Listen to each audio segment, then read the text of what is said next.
département du Doubs accueillait les pilotes engagés au championnat de France de la montagne les 29 et 30 juin dernier.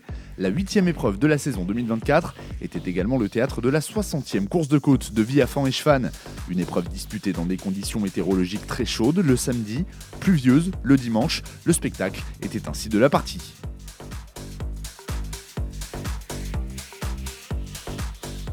Intouchable depuis le début de la saison, Yannick Poinsignon avait à cœur de consolider son avance au championnat en arrivant à Viafan-Echevannes.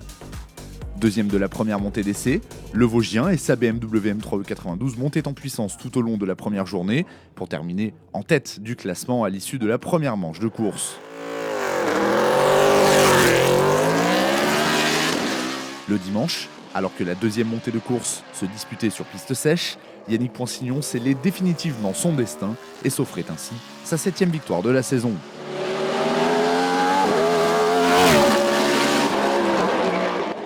Oui, très satisfait de repartir de Viafan avec la victoire. Voilà. Après la première manche de course hier, j'étais un peu déçu de mon chrono. Donc on a regardé un petit peu ce que j'avais fait au niveau des acquis. Et voilà, donc j'avais pas fait le boulot.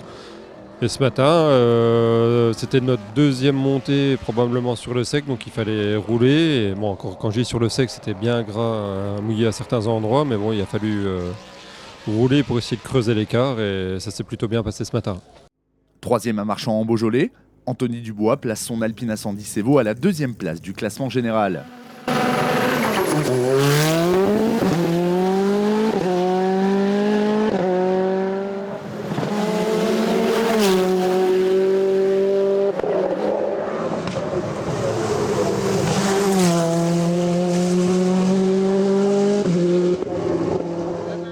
Philippe Schmitter, ayant fait l'impasse sur les 2 manches disputées sous la pluie, termine 3e avec sa Renault RS01.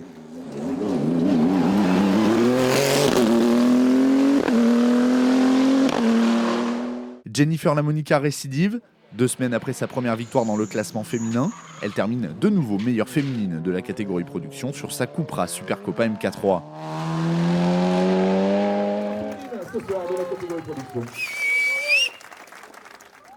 Baptiste Thomaset poursuit sa folle série. Il termine pour la 8e fois consécutive meilleur jeune de la catégorie production au volant de sa Renault Clio 2 Cup.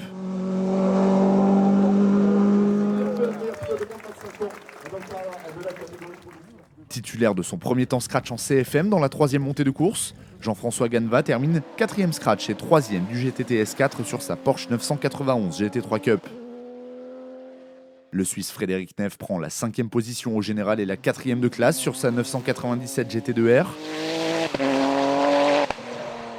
Vincent Lagache, 5e du GTT S4 sur sa Ferrari F430 GTO, est l'un des héros du week-end. Après 1200 km parcourus pour récupérer sa monture le vendredi, il signe une performance encourageante. Luc Hermann remporte la classe GTT S2 sur sa Peugeot RCZ Cup. Performance imitée par Aurore Louison en GTT S1 sur sa Midjet 1300 cm3. Nouvelle victoire dans le groupe A pour Sébastien Lemaire, qui place également sa Cupra Supercopa MK3 en 6e position finale.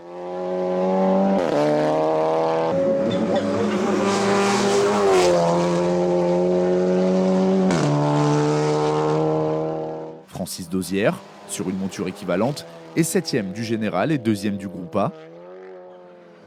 Manuel Brunet, lui aussi sur une Cupra, prend la 3e position du A5. Thierry Thiers place sa MK3 en 5e position de classe, derrière Jennifer Lamonica. Julien Paget, de retour en course de côte à Viafan-Echevannes, remporte la classe A4 sur sa Peugeot 308 Cup. Il est également 3e du groupe A et 8e scratch. Joël Juif prend la 2e position du A4 sur sa 308 Cup. Il est 9e du classement général.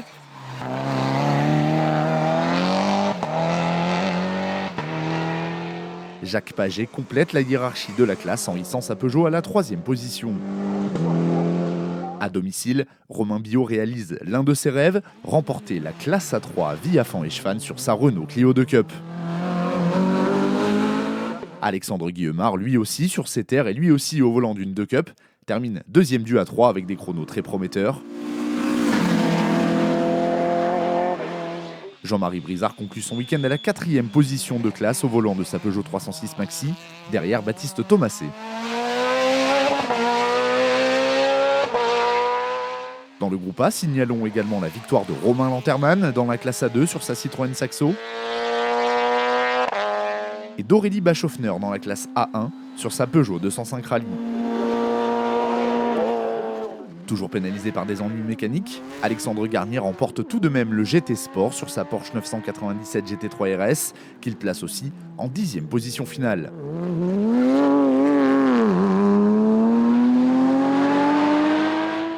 Deux Alpine A110 Cup le suivent, celle de Yann Durieux d'abord, 2e du groupe,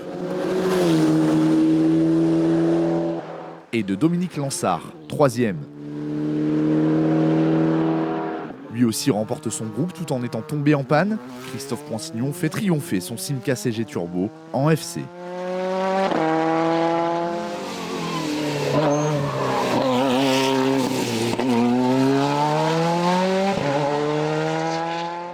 Laurent Brossard, second du groupe sur sa Simca Rallye 2, remporte la classe FC2.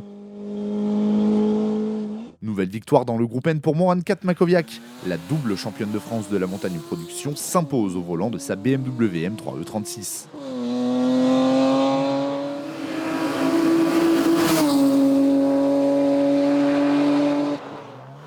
Malchanceux le dimanche matin avec une crevaison, Kevin Jarousse s'offre tout de même la 2e position du groupe sur sa Renault Mégane 3 RS. Valentin Lauber prend la 3e place du groupe N et remporte la classe N3 sur sa Renault Clio Ragnotti. Le jeune Léo Stahl s'impose quant à lui en N2 sur sa Peugeot 106 16S. Première victoire en carrière sur une manche de CFM pour Thibaut Woutman, qui impose sa Peugeot 106 16 dans le groupe F2000 et dans la classe F2002. Meilleur jeune de la catégorie production à la finale de la Coupe de France de la montagne 2023, Franck Grosjean termine 2e du F2000 et remporte le F2003 sur sa Honda Civic. Philippe Guizon s'impose quant à lui en F2001 sur sa Peugeot 205 Rallye, il termine également 3e du groupe. En VHC Production, notons également la belle prestation signée par André Tissot sur sa Marcadier Barzoil, il remporte le groupe 5 ainsi que la manche comptant pour le championnat indice de performance. Les pilotes de la catégorie production se retrouveront dans 3 semaines. Ils disputeront à l'occasion de la course de côte de Dunière-Auvergne la 9e manche du championnat de France de la montagne les 20 et 21 juillet prochains.